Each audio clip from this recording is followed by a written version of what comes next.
किसी नगर में एक साहूकार रहता था।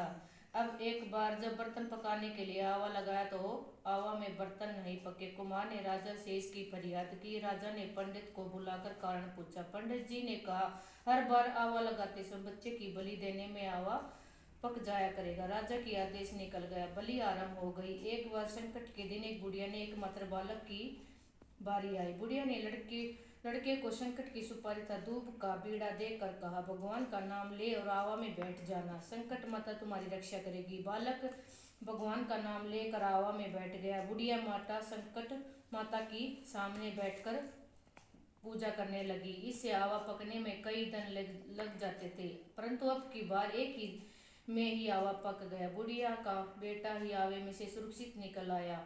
नगरवासियों ने संकट की महिमा स्वीकार की। संकट की कृपा से अन्य बालक भी जी उठे। भैया थी मैं अपनी कहानी।